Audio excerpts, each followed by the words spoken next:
وقت مسلمہ کذاب نے خط لکھا نا نبی علیہ السلام کو، اس نے 2 پیشکش کی تھی. انہیں خط لے کے کیا نبی علیہ السلام نے کہ تسی اللہ دے نبی ہو، ایک کمٹمنٹ میرے ساتھ کریں کہ جب تک آپ زندہ ہیں آپ نبی ہیں، جب آپ کا وصال ہو جائے گا پھر میں نبی معاذ اللہ. اور دوسری اس نے کہا کہ یا اس طرح کریں آدھے عرب کے آپ نبی بن جائیں آدھے عرب کا میں بن جاتا ہوں. یہ معاذ اللہ اس نے خط لکھا اور یہ تحریر پھر بھیجی. نبی علیہ السلام کی بارگاہ میں جس وقت یہ خط گیا نا تو حضور علیہ السلام نے فرمایا میں اللہ کا رسول ہوں اور تو کذاب ہے، تو جھوٹا ہے. اور پھر یہ خط لکھ کے نا اعلان فرمایا کہ کون ہے کہ یہ خط لے کے مسلمہ کذاب کے دربار میں جائے گا، اس کے گھر میں اس کے پاس یہ خط لے کر کون جائے گا. اچھا ایک صحابی تھے حبیب بن زید رضی اللہ تعالیٰ عنہ، 11 بچے. حالات کا مسئلہ ہے نا آج بھی، اے ادو بھی اسی معاملہ، یہ کوئی نئی بات نہیں ہے، یہ گراؤنڈ ریئلٹی کا معاملہ آج کا نہیں ہے کہ لوگ آج کسی کو ڈرائیں حالات سے کہ بھئی حالات نہیں ٹھیک. بھئی حالات اس وقت بھی نہیں ٹھیک تھے جب 11 بچوں کو اور بیوی کو پیچھے چھوڑ دیا جائے. اور اگلی بات سنیے گا، جب وہ کھڑے ہوئے تو کھجور کھا رہے تھے، تو جب انہوں نے ہاتھ اٹھا کے کہا حضور میں لے کے جاؤں گا آپ کا یہ خط، وہ جو کھجور کھا رہے سن نا تو انہوں نے وہ ٹکڑے کھجور کے باہر گرے، صحابہ پہ گرے نا. تو ایک صحابی کھڑے ہو کہنے لگے یار تو کھجور تے پوری کھا لے پہلے. تو گل بات اس کا انہوں نے کہا نہیں میں کھجور پوری کھاواں گا اور اتنی دیر سے کوئی اور اٹھ پیا تو پھر میری تو باری نہیں آئے گی، میں تو اس لیے کھڑا ہوں. حضور علیہ السلام نے ان کو خط دیا اور بھیجا، کہا جرأت اور ہمت سے جانا.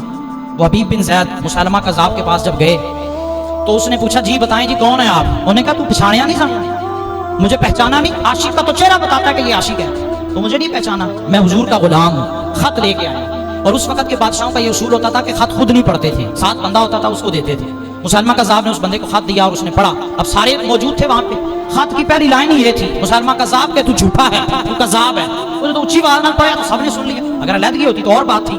جب سب نے سن لیا نا تو مسلمہ کذاب نے کھڑے ہو کے کہا، وہ جو صحابی تھے حبیب بن زید، ان سے کہا کہ تو مجھے جانتا ہے اور تیرا اس بارے میں کیا نظریہ ہے. حضور نے تو کہہ دیا کہ تو میں کذاب ہوں، تو کیا کہتا ہے. انہوں نے کہا دے سوچنا نہیں کیڑی گل ہے. جب حضور علیہ السلام نے فرما دیا کہ تو کذاب ہے تو جس کو حضور فرما دے کہ یہ جھوٹا ہے اس کی شک، اس کے جھوٹے ہونے میں کوئی شک باقی ہے. میں بھی کہتا ہوں کہ تو جھوٹا ہے.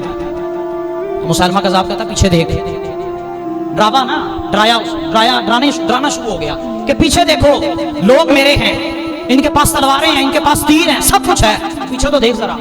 حضرت حبیب بن زید کہنے لگے بڑا خوبصورت، جب کیا حسن تھا ان کے جملوں میں. آپ فرمانے لگے میرے 11 بچے ہیں، 11 اور 11 میں سے 4 بچے وہ ہیں جو دودھ پیتے ہیں اور 2 وہ ہیں جو بھی چل بھی نہیں سکتے. تو جن کی وجہ سے مجھے ڈرنا چاہیے میں تو ان کو دیکھ کر ہی ڈرا، تو ان بندوں کو دیکھ کے میں کیسے ڈروں. تو مجھے ان کی وجہ سے ڈرا رہا ہے کہ ان کے پاس تلواریں ہیں اور نیزے ہیں. اور بھائی بندے کو خطرہ تو اسی چیز کا ہوتا ہے، یار میرے چھوٹے چھوٹے بچے ہیں، بیوی گھر میں اکیلی ہے، بچے چھوٹے ہیں، دودھ پیتے ہیں. ڈراما تو یہ ہوتا ہے، بندے کو تکلیف تو اس چیز کی ہوتی ہے. آپ نے فرمایا میں تو 11 بچیاں کا خیال نہیں کیتا تو تم انہوں بندیاں کو ڈرا رہے ہیں. مسلمہ کذاب نے پہلی تلوار رکھی نا. آپ تو آج کے اس منظر کو سامنے رکھے تھے، اچھا تو کرلی ڈگے تھے، دیکھنا ادھر کیا ہوتا ہے، بچھو آ جائے تو کیا ہوتا ہے. تلوار ماری، مسلمہ کذاب نے بازو کٹ گیا، بازو کٹ کے گرا اور خون کا فوارہ نکلا. اور مسلمہ کذاب کہنے لگا ہون کی پروگرام ہے. تو آپ فرمانے لگے یار تو بڑا بیوقوف ہے، اوے تو ہمیں آزما رہا ہے، ہم کو تو بدر سے لے کے احد تک آزمایا گیا تو ہم تو وہاں بھی ثابت قدم رہے، تو مجھے یہاں پہ آزما رہا ہے. دست تو دست رہے، دریا بھی نہ چھوڑے ہم نے، بحر ظلمات میں دوڑا دیے گھوڑے ہم نے، تو ہمیں اب آزما رہا ہے. اچھا اب جب دوسرا وار کیا نا بازو پہ، پھر اس نے کہا ہون کی پروگرام ہے. تو آپ فرمانے لگے تو ابھی پھر آزما رہا ہے.